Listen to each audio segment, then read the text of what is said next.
What's going on, guys? It's Rise Product here, bringing you a brand new video. Today we're going to be going in depth on the class setups after the new update, so let's get right into it. So some of these classes are pretty useless. A lot of them I don't even use, but I'm going to be going over the important ones that I have been using and that have been useful after the update. Now, a lot of people have been using like Armored Inconspicuous for S&D or Armored Scoped for like Hardpoint and whatnot. I come to find out that you don't really need armored that much, only if you're really getting naded and stunned a lot. But what I find really useful is using like armored instinct, or no, airborne instinct, sorry, and then airborne hunker. So if you think it's a map that you're gonna get naded a lot, then you're gonna want to use airborne hunker. If you think it's a map you're gonna get stunned a lot, then use airborne instincts. Now, I never even knew about this basic training because I never use it ever, but basically what it does is you don't get shell shock and you don't get stunned. So if there's a nade nearby, you won't get the shell shock, and then stuns don't do anything. And then also it does two small things. I don't know if they took this part out of competitive, but whenever somebody's aiming at you, the sides of your screen actually go yellow, and you can't really notice it that well, but if you do know that it's coming, then you will be able to notice it. I'm not sure if it's in competitive, like I said, but I have been noticing it in pubs. I just haven't been noticing it in our pro point matches and stuff like that. And then also whenever a nade is on the ground, then you'll be able to see it as red, just like in, I think it was like Modern Warfare 3 or Modern Warfare 2. If you ran this certain perk, then the claymores were like red and you could see them through the walls and all that shit. So it's the same thing here. It's not really that useful in competitive, but I just thought I'd mention it. So I've been using this class a lot. It's really useful. Yes, nades can kill you, but I get killed by like 2 nades per game, so it's really not that bad, and I really think that the benefits of using airborne really outweigh getting killed by a couple of nades.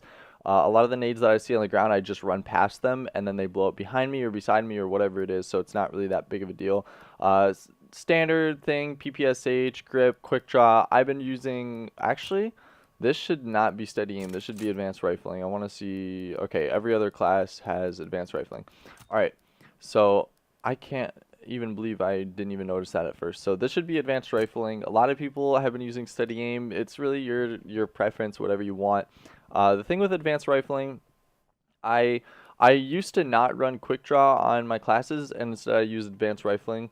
And I noticed it a lot whenever I switched back to quick draw that I wasn't winning some gunfights, some long range gunfights that I should have been winning. So I've been running advanced rifling. I don't really need steady aim. It's whatever. So yeah, so if you think that you're going to be getting naded a lot, and if you are getting naded a lot and stunned and all this shit, then I would switch to armored, but airborne, getting the hills, and then the reload while sprinting is really useful. I come to find out that the gunslinger thing that you get with airborne isn't as useful as, say, the reload while sprinting. I noticed that reloading while sprinting is actually really useful around the map. So I really have been enjoying airborne so far, and you just get places so much faster. You get to hills faster than the other sub if they're using armored, and it's really good.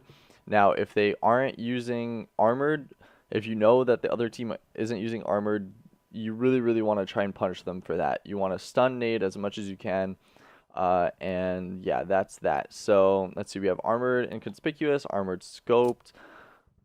This is like a hardpoint class, so scoped, I couldn't really think of any other basic training to use, plus this is actually pretty useful, the less idle sway, and then you can pretty much have stock on your SMG, which really helps with strafing and pre-aiming if you need to and whatnot. So next class we have an STG class. Now I'm a main sub, so this is kind of like a backup STG. This is more of a hardpoint class if I need it. So you pretty much want to always have armored on your SCG class. I might actually switch this up because I think it might be the same for my subclasses. I just don't AR, so I don't know, like I really don't care, like, to be honest. So if you're an AR, I'm sorry, I just don't know what you should be running, but I think this is probably the best way to go. You want scoped for your AR. Attachments pretty standard. Grip, quick draw, reflex sight, machine pistol. Yeah, everything is pretty much there. The only class that I don't have is a smoke class, and it's because I don't smoke on our team. I don't use the smokes. Usually Pat uses the smokes. So this one, an S&D class, If I think that I'm going to be rushing something, and if I know I'm not going to get stun or naded, this is going to be the class that I'm going to use. A lot of times I'll use this, say, Saint Marie, SND, what is it, defense, doing a mid street to A rush.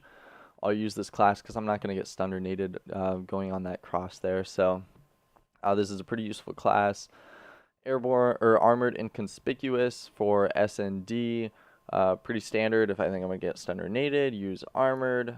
Next one, we already talked about that one. This is one of my SND classes. I might change this to airborne. I don't know.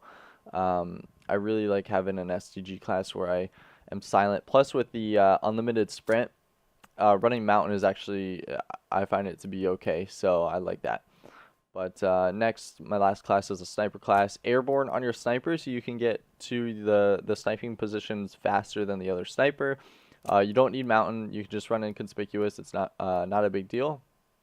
Standard attachments, ballistic, extended mags, machine pistol, and that's actually going to be pretty much it. I don't think there's anything else to mention. I do have this mountain class in case I need.